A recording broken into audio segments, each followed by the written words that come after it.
Hello, everyone. My name is Beth McNamee. I work in campus ministry at St. Joseph's University. We're going to be presenting this poster on Power University, engaging the skills of community organizing in the classroom. So one of the ongoing challenges I experience in campus ministry is working with students in direct service and making that connection to the need for the work for social justice. And students often, once they make that connection, don't know exactly what that means and how to respond. And activism and advocacy are certainly two ways to respond to injustice. And indeed, this year we've seen a rise in youth activism. But these don't always utilize the tools of community organizing, that is, ongoing community-initiated social change, utilizing particular tools that enable marginalized communities to build collective power together to affect lasting change. And so right around the time of Pope Francis's visit to the United States and right before the 2016 election, Susan and I and other faculty and staff at a few other universities in the Philadelphia area started working with POWER, Philadelphia's local interfaith organizing community of the National Jesuit-founded Community Organizing Network Faith in Action, in order to train students in the tools and practices of community organizing. Hi, so I'm Susan Clampet-Lundquist. I'm on the faculty in the Department of Sociology and Criminal Justice here at St. Joseph's University. And in the work that Beth and I were doing with students and community organizing with this Power U group, we really saw the promise of getting enthusiastic students on board and training them with some basic organizing tools. But we also faced a lot of logistical obstacles with trying to sustain their involvement through, a student group. And so we really hope that with a class, we could learn tools for community organizing, gain a better understanding of some of the substantive issues behind our unequal societal arrangements, and then put all this knowledge to use on a specific project. And so this poster will give an overview of the course, learning outcomes, the project created by the students, some of the challenges we found, student reflections, but we're not going to walk through this poster right now. So feel free to read this on your own.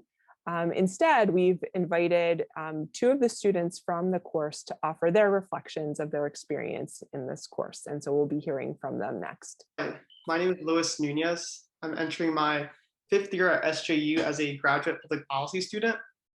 I've interned and worked at Unite Here Philly as a policy and data analyst the past year and a half or so.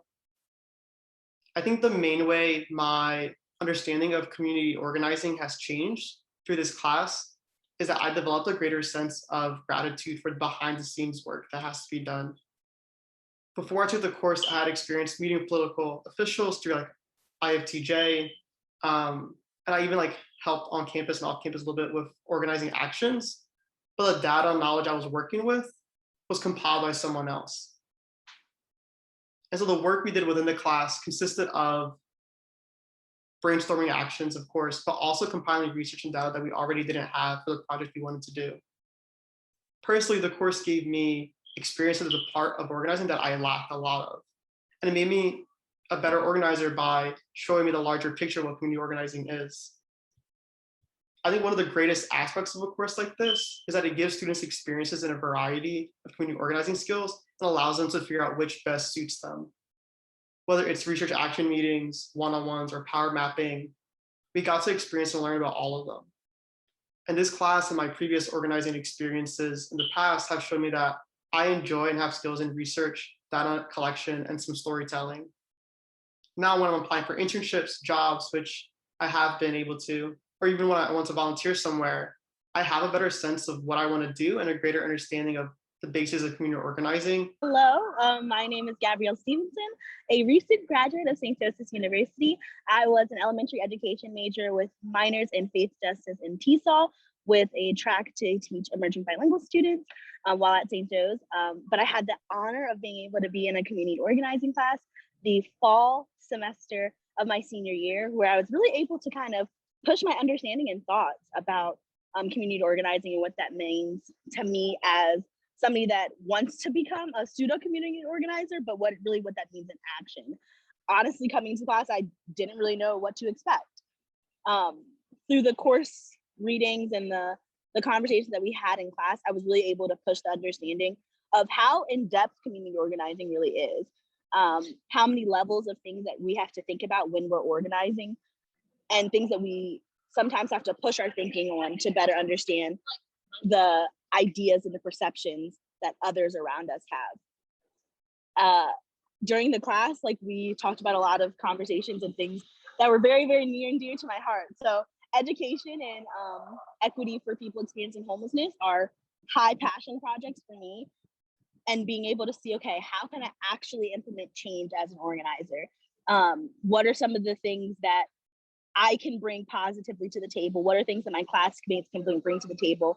And what are things that we may all collectively struggle on and need improvement for? I think that that was a great resource that was able to be brought from the organizing class. But I think that beyond that, just being able to actually lay out a succinct plan that is different from service, but actually organizing. So I think that coming into the class, my perception of organizing was very much so like, oh, we can create and design a food pantry. Okay, that's not actually organizing. It's looking at the systemic ways to help to enact the change, where the problem is seen. And I think that often was said in the class was that I think a little bit too big and too broad in terms of organizing, and had to look a little bit deeper into, okay, we're looking at homelessness. Okay, what is the deeper thing, the systemic thing that we want to look at? So within the class, we all were like, okay, we really want to talk about education. We really want to look at education. But that's a big subtopic, like a massive thing to think about.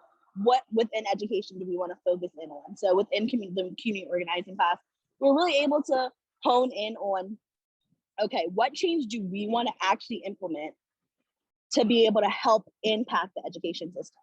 So we were able to look at the wage tax, the city wage tax in the city of Philadelphia, to see how that affected the education system. And I think that that's what I really took away from it, is understanding that sometimes these bigger things can be chopped up and broken down into smaller pieces, and a lot easier to digest for folks, and also a little bit more obtainable. Trying to think about, what sorts of changes that we would make were we to teach this class again. One of the issues that I think maybe helped us to go, super deep, right in the beginning, early on in the semester, but also created issues in terms of being able to, work on a project, is the fact that we were doing this in the fall of 2020. And so we had, this triple strand thing going on of the pandemic, of, really wanting to think through deeply the racial justice uprisings. And in the midst of the semester, we also had a police killing of a Black man, Walter Wallace Jr., just really about a mile from campus. And then it was the presidential election of 2020. And so all of these things were happening that were extremely pertinent to our class. And it was really important for us to reckon with, but, it also took space, and it took time to authentically reckon with it. Next time around, we probably won't be doing this during a presidential election, and hopefully we won't be doing this during a pandemic. I'm sure we're going to still be doing this during racial injustice, however. But I would think that it would be a good idea to start generating the project earlier, soon after perhaps, we learn what the distinction is between community organizing and advocacy, for example. And I think that we can also think more creatively and intentionally about how to sustain the project beyond the end of the semester. We're not going to be able to offer it every semester just because of other responsibilities that both of us have, but perhaps through a weekly service group, or, having students be able to take this on as a summer research project. And it was difficult to continue this project on through those means because of the restrictions from the pandemic this time around. Thanks, Susan. And so just to add to that, I would say, building that bridge between student engagement in a course and a project on organizing, and then extracurricular involvement could be another way to go. as well as, the other ways to think about institutionalizing and continuing the thread of organizing over time. That tends to be a challenge with students. And thank you for listening to us and for Gabby and Luis, and just an invitation for you. If you have questions about the course and want to reach out, please do so. Our contact information is on the poster, and feel free to read through that again. So thank you for your time and attention. Thanks.